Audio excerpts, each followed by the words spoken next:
Kia ora, and welcome to the Beer Jerk Beer of the Week Drink Along. I'm Luke. And I'm Joe.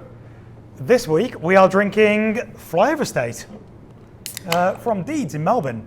So we had a little bit of a chat last week about Deeds, Victoria's champion brewery. They make a lot of pretty impressive beers. We bring them in as often as we can. It's really fantastic importing Deeds into New Zealand and sharing these wonderful beers with you all. Cheers. Cheers.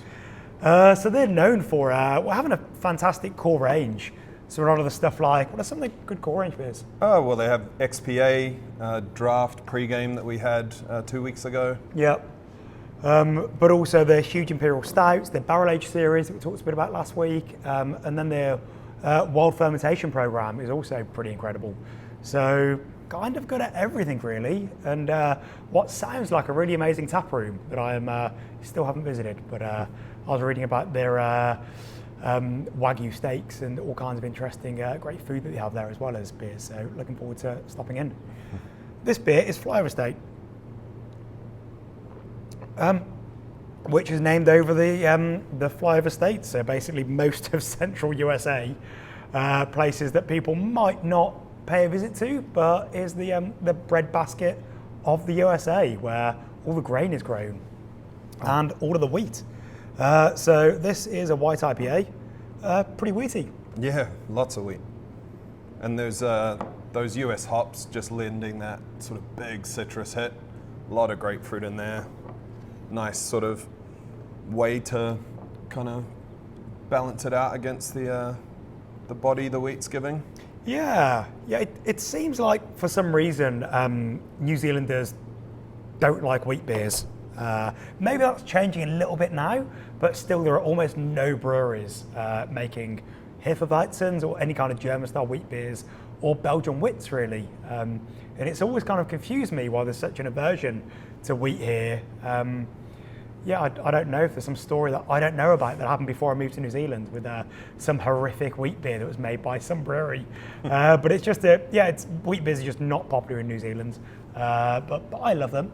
And the Schneiderweiser wheat beers box is pretty popular that you put together. Yeah. We always we sort of do them, and they sell really fast at first because there's like 10 people who love wheat beer in New Zealand, and then the sort of rest of them, tick along, and then we forget about it for a couple months, and then those 10 people get on at us again, and we restock. Yeah, find some more wheat beer. So this is more like a Belgian wit, I suppose. So those sort of wheat beers historically would contain various botanicals, and we often think of adding extra stuff apart from beer's four main ingredients as a new world modern thing. And it definitely is, but it also isn't. There's a lot of places in the world where they're brewed with other stuff beside those four ingredients for many, many years, including in the Netherlands and in Belgium. And that would have been throughout the 1600s. There were the spice islands and the spice trade. So you have those breweries in sort of northwest Europe that would have been using interesting botanicals in their groups. And using hops in beer, that's only really become popular in the last couple of hundred years, really. Prior to that, brewers would have used kind of anything from spruce tips to bark and just anything that would be tasty in a beer, but also to work as a good preservative. So definitely orange peel was used in wit for hundreds of years. But also in wit you'd get more I guess like cardamom, eh? Coriander seed. Coriander, sorry, not cardamom. That might work nice in a wit. But they did not use that in this beer. So sort of that would have lended a bit more sort of kind of dryness, a bit of spice. I notice sometimes I cook with coriander seeds and don't crush them all properly, and you bite into one in a curry and it just sucks all the moisture out of your mouth. Yes, I'm getting a little bit of that. I think because it's quite a dry finish. I'm getting a bit of that vibe. Obviously, there isn't any of that, no coriander in here. But yeah, it finishes really dry, really moorish. And the thing, so a lot of brewers use a bit of wheat in their beers, even if they don't promote it as a wheat beer, because it's really great for head retention. And having a good head's really important in a beer, eh? Yeah, so the Germans say. Well, in Germany, if the head's gone in your beer, then for a traditional German bloke in a pub, he would just say that the beer's dead, and he just would order a new beer and not drink any more of it. But it's true that sort of like the little bubbles popping and the aroma is a major part of the beer.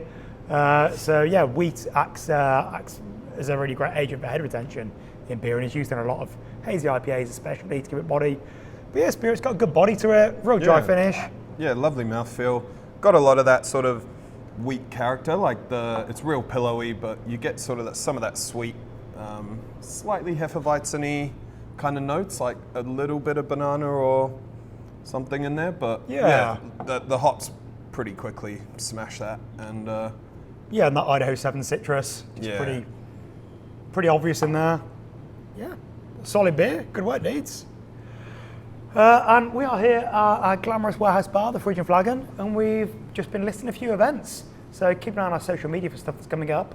We're doing a screening of Beetlejuice for Halloween. So that's on Thursday on the 28th at the end of the month. 26th. 26th, thanks, Joe. 26th of October, yeah. What else we got going on? You've been working on NanoFest, Spring NanoFest. Yeah, we're sort of, we love NanoFest. It's a great chance for us to celebrate the smallest sort of production breweries in New Zealand.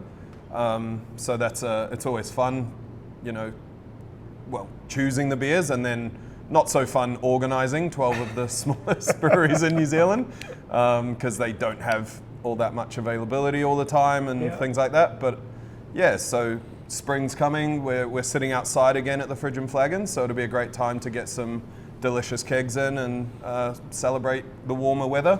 Yeah. Yes, we've done NanoFest a couple of times as an annual festival. But yeah, this week we just thought, actually, the idea of NanoFest, just celebrating the smallest breweries in the country, getting a food truck along, having some good music, we could just do that once a season with different beers. So it's, yeah, this is going to be the first ever seasonal one. So Spring NanoFest is happening later this month. Probably Saturday 28th. Saturday 28th. 2 days after Beetlejuice, so. Yeah, you heard it here first. And with our boxes, well, Advent calendar's taken up a lot of our time at the moment, just coordinating and working on that. So you've been having a few headaches, trying to pull things together, a few imports. Yeah, importing some stuff, you know, coordinating with the Kiwi brewers, trying to get some, well, not trying, it's pretty easy to get some fantastic beers from our favourite breweries. So yeah, sort of all 95% come together, and looking forward to drinking along those beers through December, because it's going to be a great time. Maybe not all 4 boxes though. That might be. I'll definitely drink the premium beers. But, yeah. So we have 4 advent calendars. There's the premium one, which is all fancy stuff, like the stuff you enjoy in the beer of the week every week. Then we've got the favourites, which is more core range and more affordable beers, 330s. Then there is the cider one, self-explanatory, and the non-alc version. So yeah, pretty interesting compositions for all 4 of those. But yeah, if you're watching this, it's probably the premium that you're going to be getting into. Anyway, thank you for joining us. Cheers, Joe. Yeah, cheers. Cheers.